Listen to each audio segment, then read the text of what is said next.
Welcome back, everybody, to the School Leadership Show.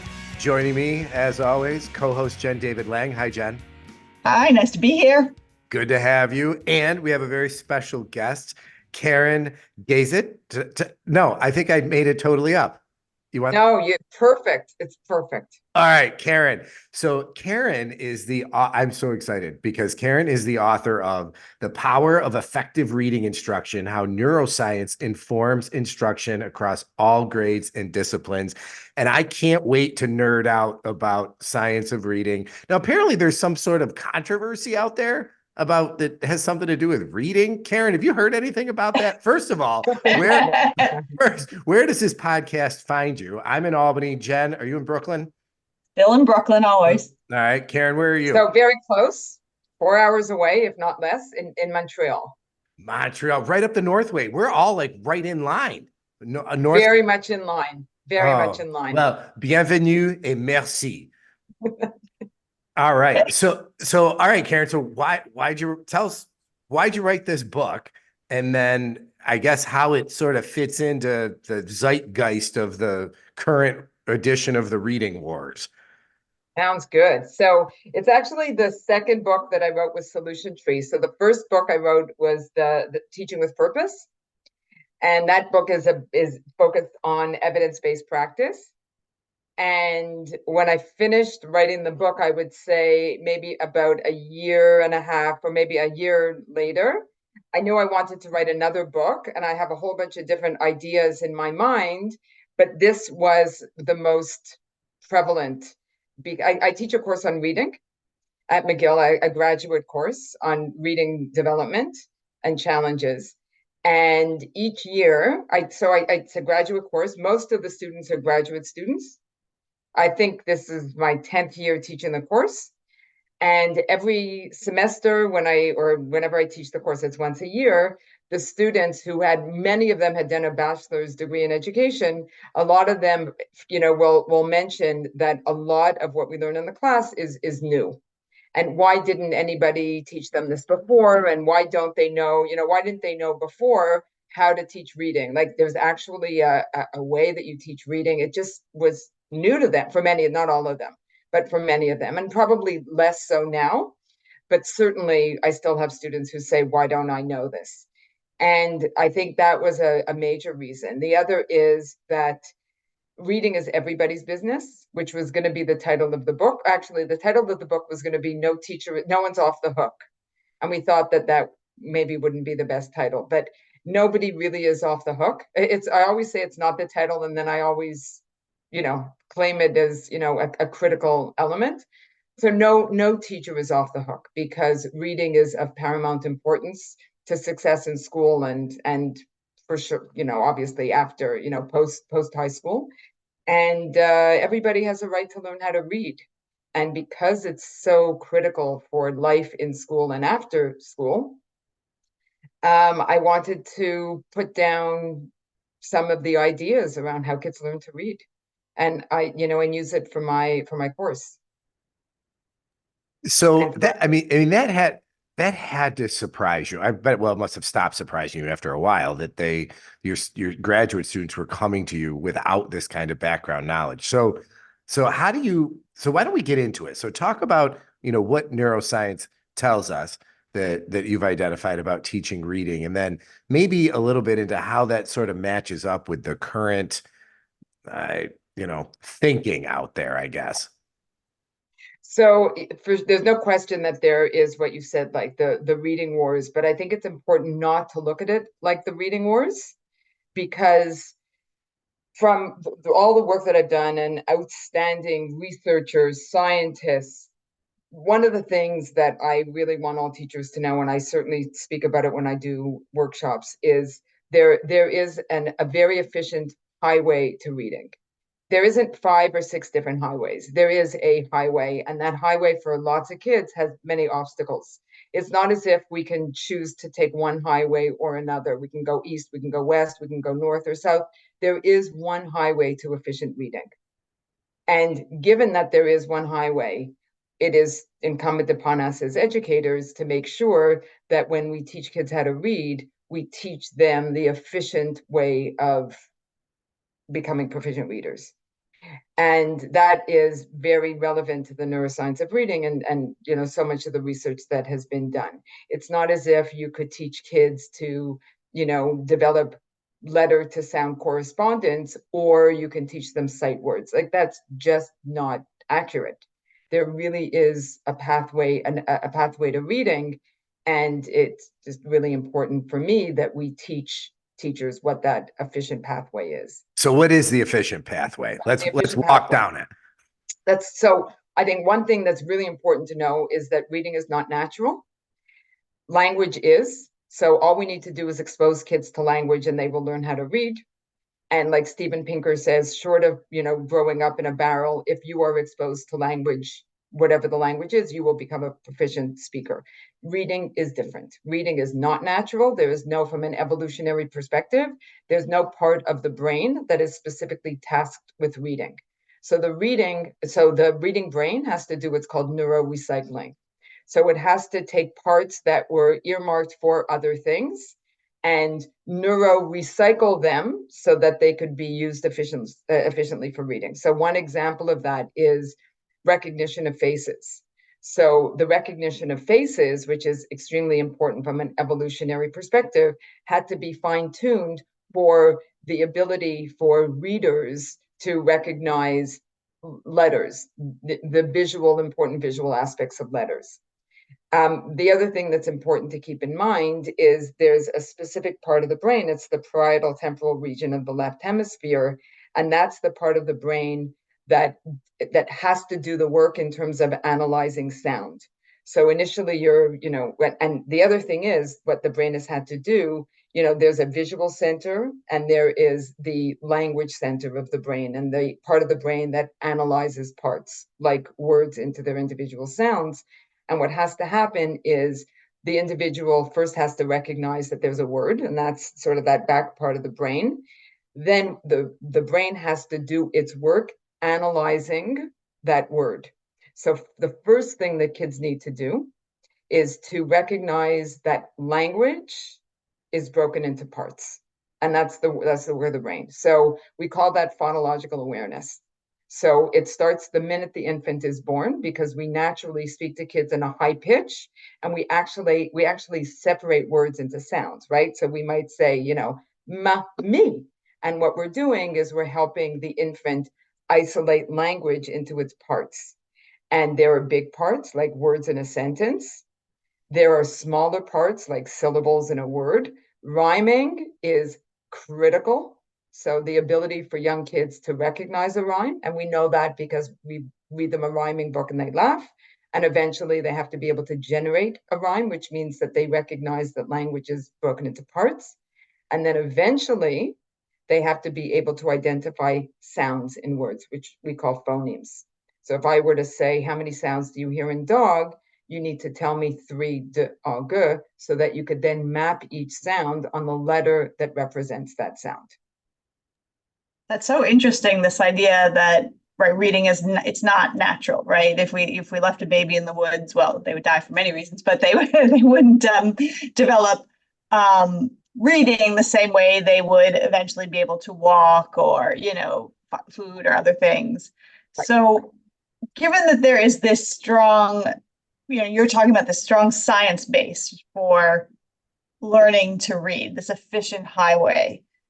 Do you think that when most young children are initially struggling to read, because you're talking about mapping these different parts of the brain, is it something about the wiring with that part of the brain, or is it more likely that the teachers didn't teach in a way that is more neuroscience based? Right. I mean, it's a combination of both. We know that some kids are at risk, and they are at risk because of the wiring, and we see that through something called functional magnetic resonance imaging. So that when if you were to do an fMRI on a young reader and they were reading words or identifying if words rhyme, you would want to see this parietal temporal region of the left hemisphere light up. In other words, receive the oxygenated blood.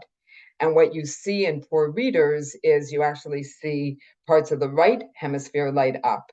And that indicates that what they're actually doing is visually noting the word according to its visual outline rather than decoding the word. What we know is in order to read, you have to be able to decode, because eventually there will be words that the pictures are gone, the words are longer, there are too many words in the text. If you didn't learn the building block, which is decoding, that we can get to in a second, you won't be able to read. So it is definitely, there's something to do with the wiring, and it has something to do with gray and white matter in this particular part of the left hemisphere. But because reading is not natural, it requires effective reading instruction. So Can I I just want ask the flip to, side, Mike, before you switch us? Let me just ask the flip side of that question. So what about so if reading is not natural, we know for many years, people have had more progressive approach. I was a child, I was learning to read in the 70s, and I never had decoding, phonics, any of that. But I learned to read, and I'm a strong reader. So if it's not natural, and I didn't go through the 5 parts of neuroscience-based reading, then what you want to raise your hand, Mike? Go ahead. What? Oh, I want to take a whack at the question, the answer to the question. I think the answer to the question is you learn to read because and it's again, I'm guessing you had probably pretty well educated parents, a ton of background knowledge and experience, and were read to a ton as a child that probably mitigated the lack of reading instruction you received in school. Karen, how did I do? Absolutely, exactly what I'm going to add one other thing, but absolutely accurate. Absolutely. So you had a strong foundation, and through that strong foundation and exposure to text, you learned to break words into their parts, and then you learned to map the letter onto the sounds. But the only piece I would add is, I don't know, so there's something called balanced literacy. So balanced literacy is this notion that there are different routes to reading. So one is decoding, but there's also this concept of using the cueing system. So teach kids to look at pictures and get them to look at the whole word and make all kinds of guesses. Now, it's hard to know depending on where you went to school and what the teacher's approach was, but certainly in the 70s and the 80s and the 90s, there was a lot of balanced literacy, which meant that there was this sort of whole language approach in addition to some phonics.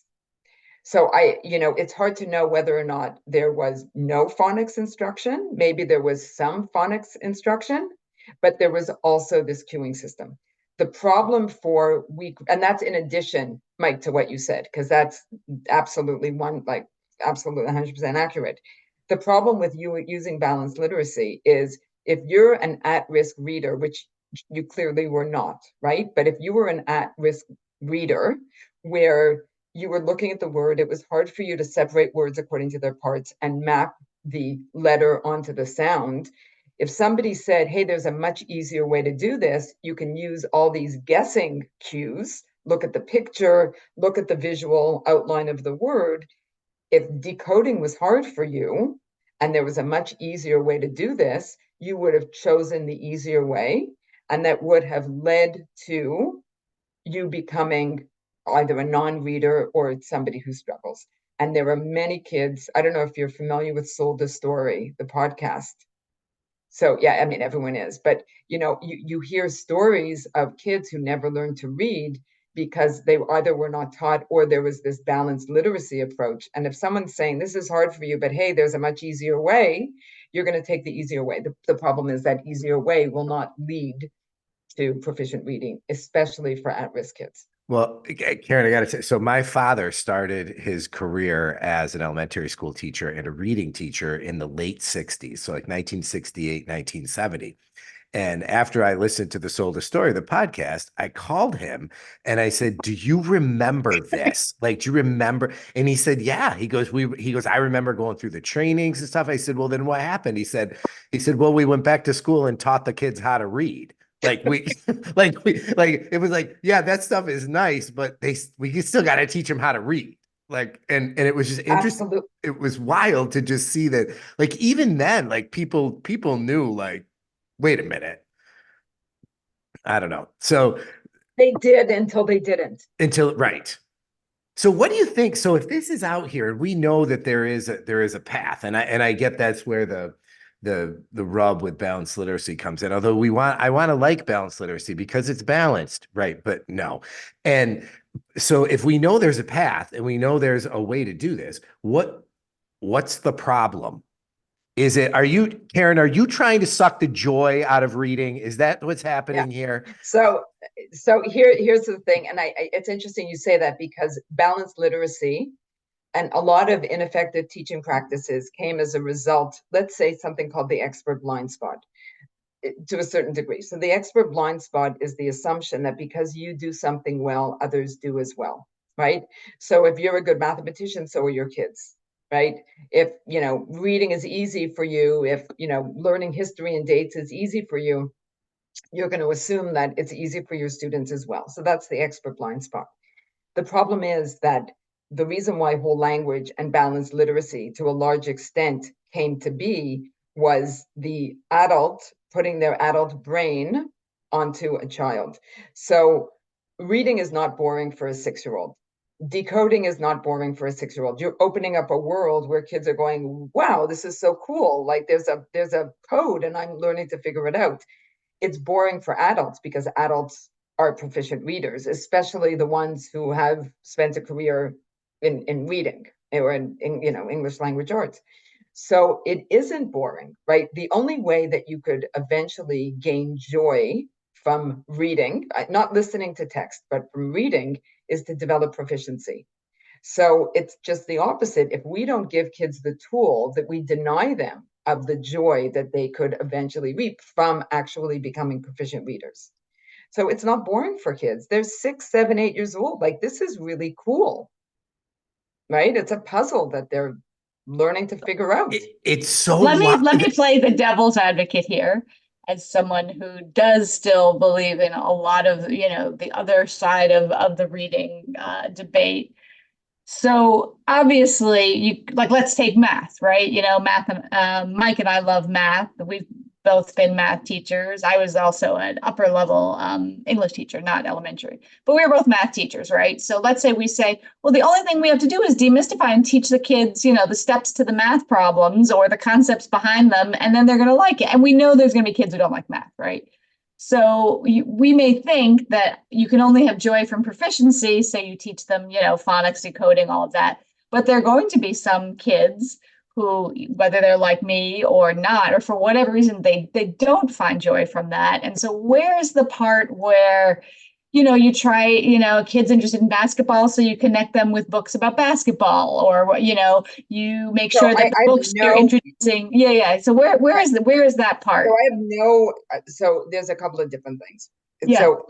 So I am of the belief that when we teach kids well, not everyone has to love math, but if you teach kids how to do something well, just by the mere fact of succeeding at something, it brings joy. And there's like this dopamine effect, right? Like, wow, I'm learning and I'm capable of doing this. That in and of itself brings joy. So capability, proficiency brings joy. You don't have to love math, but certainly if someone's teaching you how to do it well, there is joy in mastery of being able to do math. But I think one of the biggest problems is if you love to read books about basketball, I could get you excited. I could read books about basketball to you, and we can work on vocabulary and comprehension and do all kinds of fun stuff with the books that you love to read.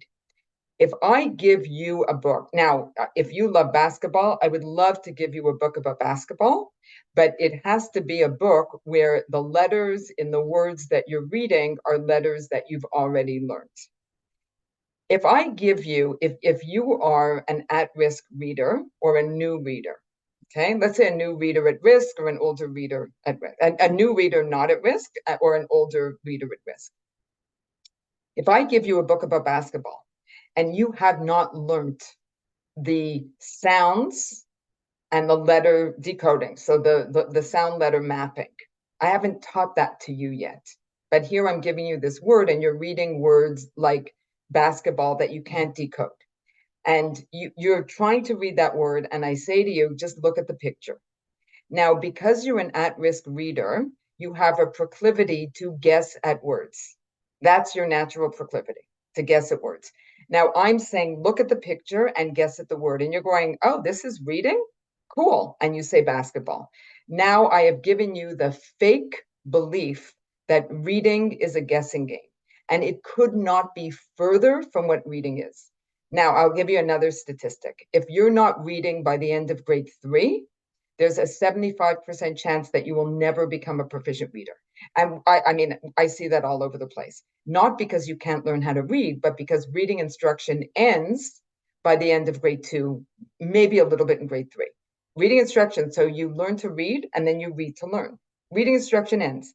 If you have not become a proficient reader by the end of grade 2.5, 3, there is 25% chance that you will ever learn how to read proficiently. Now, if I teach you how to guess at words, and I say, look at the picture, I am going to think that you're reading because you actually, because of the neuro wiring in your brain, you actually have strength in visual memorization of words. So it's going to appear to me as if you're reading, okay? Because I've taught you these tricks that don't actually help you become a proficient reader. What's going to happen? You're going to get now, many of my students at university teach grade 5, let's say, and they say grade 5, grade 6, grade 7. They say, how did these kids get to grade 5 without anybody realizing that they can't read? And that's the reason. We taught them how to do this visual memorization of words. It looked as though they were reading. They got to the end of grade 2 with this visually memorizing of words. Then they're in grade 4 and grade 5, and the teachers are going, these kids can't read, but by the way, who's going to teach them how to decode? Decoding doesn't happen in grade 5. So now they go into resource. And once they go into resource, and now they have problems in math. And now they have problems in history. And now, by the way, many of them have behavior problems because they see that other kids are doing something that they can't do. And it was so unnecessary. So when that's we my talk long-winded about answer. and I think this is sometimes where we get caught in the tails of the curve sometimes and thinking about, the kids where you can throw the book in the room and they learn how to read, and then the kids whose brains don't light up in the right place, right? Because I'm imagining like that's a tiny percentage of kids who have that type of reading disability, right? So from my mind that I'm thinking the bulk of that curve, everything in the middle, it's about pedagogy. And it's about it's about the quality of the first instruction. Or am I missing something? So it's, first of all, there's about 20% of kids. So it's somewhere about, let's say, 10 to 20%. It's hard to know exactly what the percentage is of kids who either are at-risk readers or have, specific learning disability in the area of reading.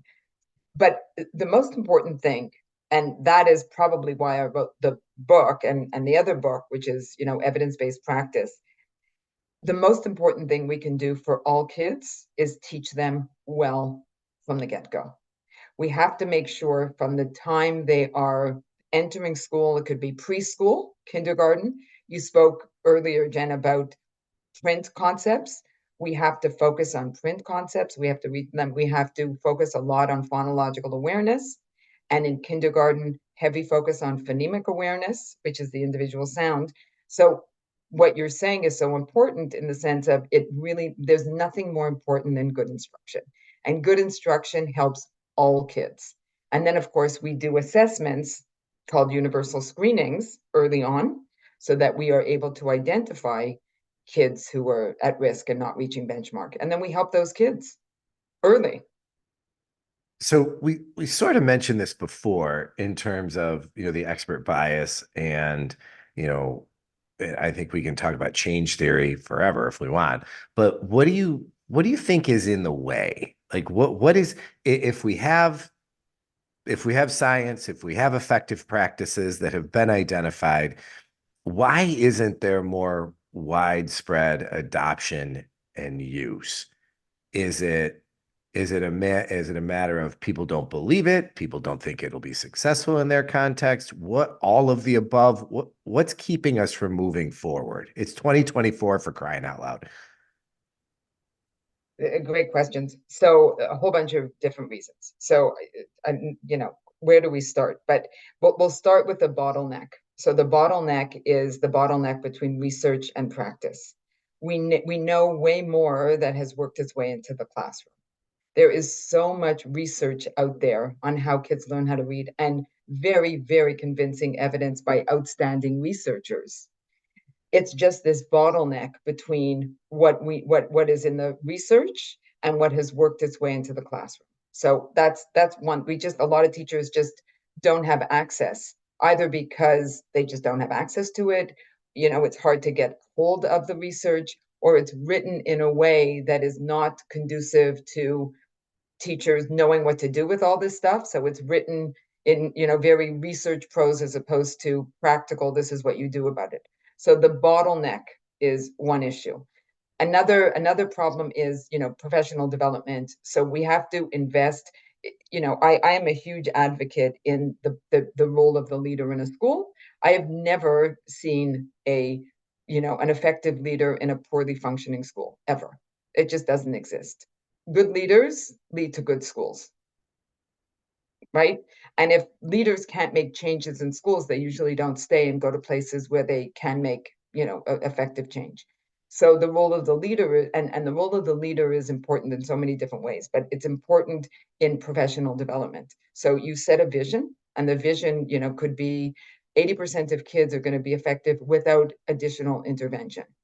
So you set a vision, and then you set a path forward, and then you encourage, celebrate with your teachers, make sure they feel capable, and give them really effective professional development so that they learn the practical tools. Teachers have to learn what to do. They're always saying, show me what it looks like. So professional development has to be such that it leaves them with the actual steps to effective reading instruction. So that's another piece.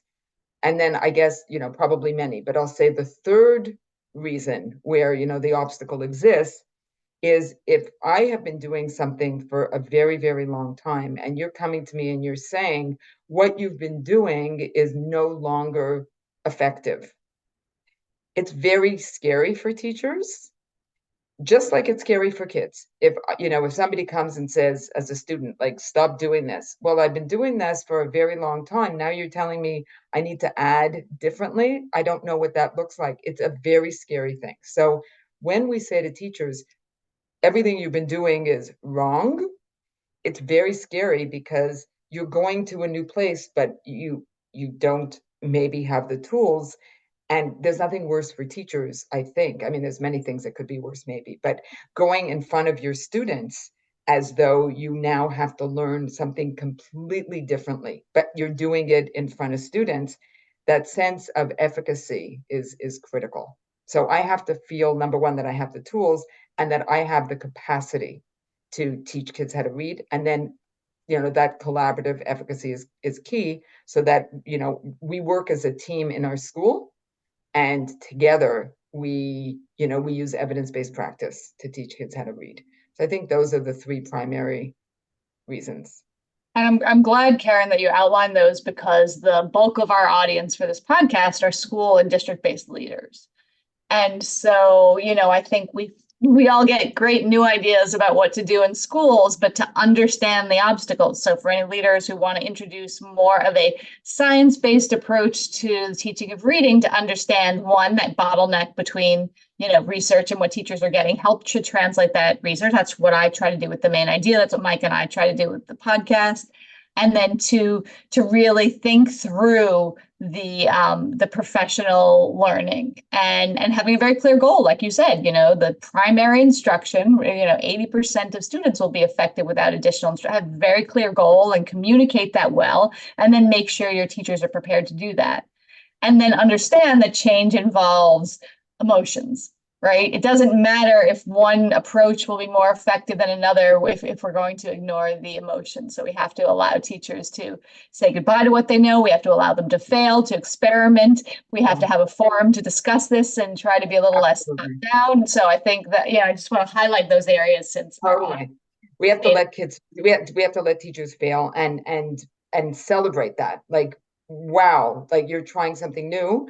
But the other thing I was going to add is that we have to stop saying to teachers, what you're doing is wrong, and we have to start using data. So if we look at kids' reading scores and we say, let's see how kids are doing, and then we have to sort of not talk and let the teachers look at the data and say, well, let's see how our kids are doing and what can we do about it? And like let the teachers say, can we learn, some new strategies? But data is very, is very effective in That's communicating. great.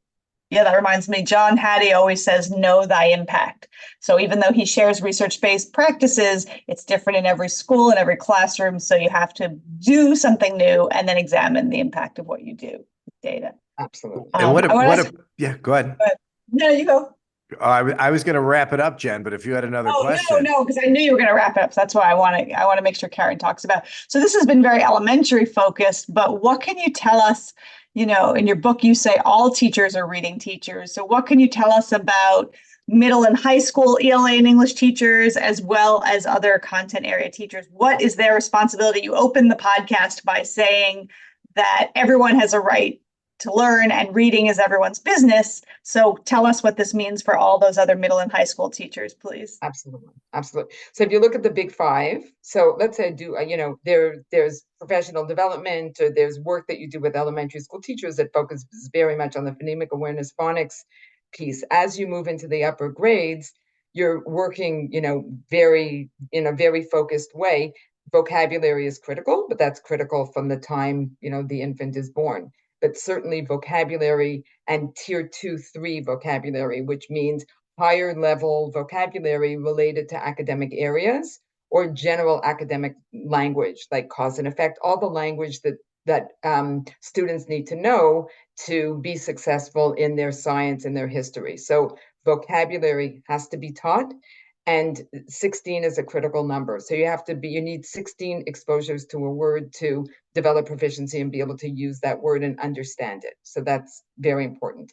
Middle school, very important, is fluency. In order to be good comprehenders, middle school teachers and high school teachers, if there's a need, have to focus on reading fluency, which means you read quickly with proper expression of prosody and without error. So that's a skill that we need to teach kids, and we need to focus a lot on kids being able to read fluently. And we don't do enough of that. And we have to work on, in the book, the latter chapters focus a lot on comprehension strategies that are generic and specific to different content areas. So history teachers are reading teachers as well. We need to teach kids all of these comprehension strategies for advanced history, advanced science. We have to teach them text structures. So at those higher grades, comprehension becomes essential. Vocabulary, as I said, the sophisticated vocabulary to become proficient. You need to know 90% of the vocabulary to be able to understand what you're reading. So we have to focus on vocabulary. We have to focus on fluency, and a lot of focus on comprehension as it pertains to specific disciplines. So as a science teacher, how do I make sure my kids understand science text, history, math, and, of course, English language arts? So, Karen, thank you so much for being so generous with your time. Karen Gazet, and the book is The Power of Effective Reading Instruction, How Neuroscience Informs Instruction Across All Grades and Disciplines.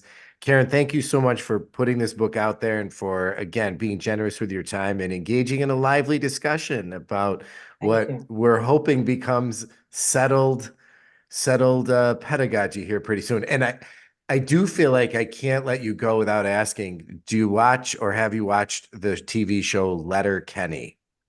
I have not. Okay, it's very Canadian. So, but maybe if you've not watched it, you might find it offensive as a Canadian or someone who lives in Canada. I don't know. So, nothing to do with reading, even though it's called Letterkenny. No, but I think it's funny that it might. So there it is.